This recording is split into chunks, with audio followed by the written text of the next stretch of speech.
Hello everyone, welcome to Life with Pets and Us. This is my January spread. I chose to do some traditional Japanese home vibes since in LA we all have to stay at home right now due to the COVID cases rising. I think we're number 1 in the world right now, which is pretty crazy. So I thought a Japanese home would be perfect to make. There's a lot of inspo pics you can refer to online, but I actually found this spread to be fairly easy to make even though it's full of drawings. Right now I'm just drawing a corner of the room in my perspective, but you can draw it any way that you'd like.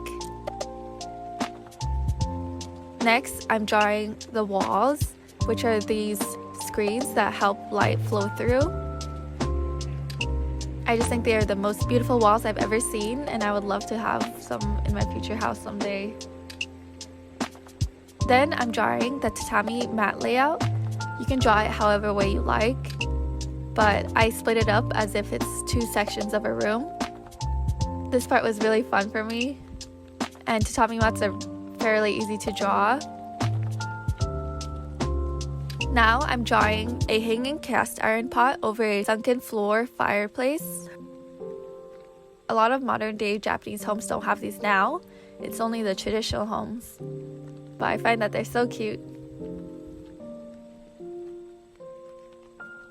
TBH, now that I look at this, I feel like I got this theme from when I played Animal Crossing, since this looks like my living room. Now I'm drawing a kotatsu.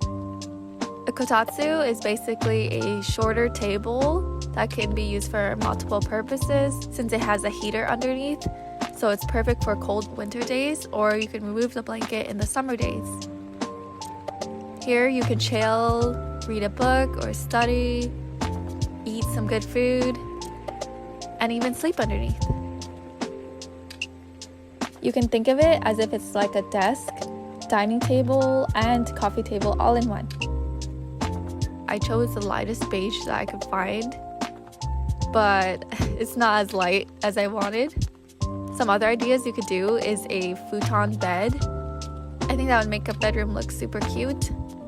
Actually, maybe I got these vibes from when I watched Demon Slayer, as they had all of these in some of the scenes. And then I just chose to use like an olive green over the borders of the tatami mats, and then the bamboo over the sunken floor fireplace. Now I'm just coloring the fireplace and then the walls with the same brown. If you want, you can color it a second time so that it looks like a shade darker. And just some little details like chopsticks. And then I use a different brown to color in the bedding of the kotatsu. And then I tried to make it like an ombre, but I probably should have just drawn a pattern and made it colorful.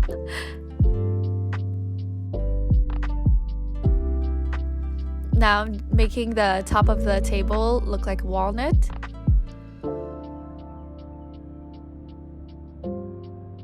And then coloring the floor pillows green to match the theme. And now I regret coloring in the January characters with gold since now you can't see it, but later I'll bold it with a outline. And then I colored it in the door, and now I regret also coloring the pot with black, but that's okay. Not my best coloring, but it will do with these markers. Moving on, we have the monthly calendar spread. I just wrote January on top, and then I chose to do like also a tatami mat layout, but in a completely different pattern. You can look at it almost as if it were stairs. And then I just made sure to do a border around each mat. To simplify this and to save so much of your time, not like what I did, you can just color around the tatami mats versus drawing in lines. Because later you'll see when I color in green, you can't even see the lines. So as you can see, I combined some days, but then I split up the tatami mats with dates on the top left corner.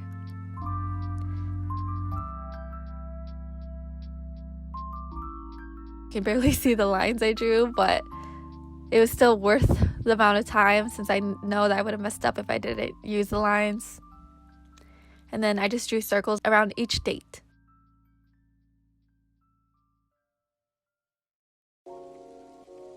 Moving on to the weekly spread, I chose to do a double door layout. So on the top half, or top 2/3, we have the 7 days of a week, and then on the right, the weekly goals for that week, and then the bottom third will be for any trackers and planners for the month. On the top, I wrote the days of the week in Japanese. I just found them to be more cohesive with the theme, and then I wrote the date underneath just so I won't get lost. And then on the bottom, now I'm working on the habit tracker. So the habit tracker aligns with my goals/resolutions for this year, which was to drink more water, exercise, eat vegan, study Japanese, and create more. So I just drew some simple lines that I'm just gonna draw in every time I do the habit for that day. And now I'm just cutting the doors underneath so that you can flip it either way.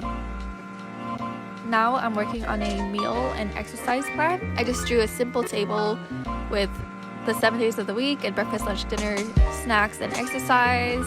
And then I have the mood and sleep tracker. I just put 5 different moods and then 31 days. Next we have the shopping and grocery list. I also made that super simple. It's just gonna be a quick checklist. And then we have the housework list. Next we have the social media schedule, which helps me keep track of my Instagram here.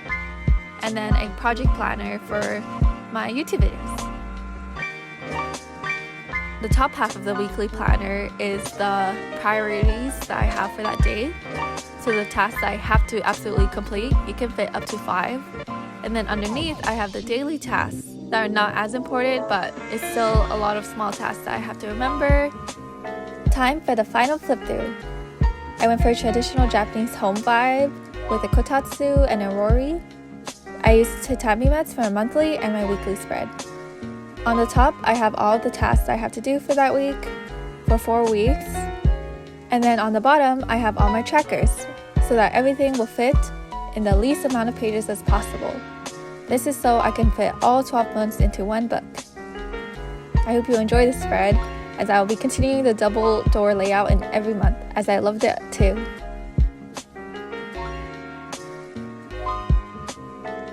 Till next time, thank you for watching.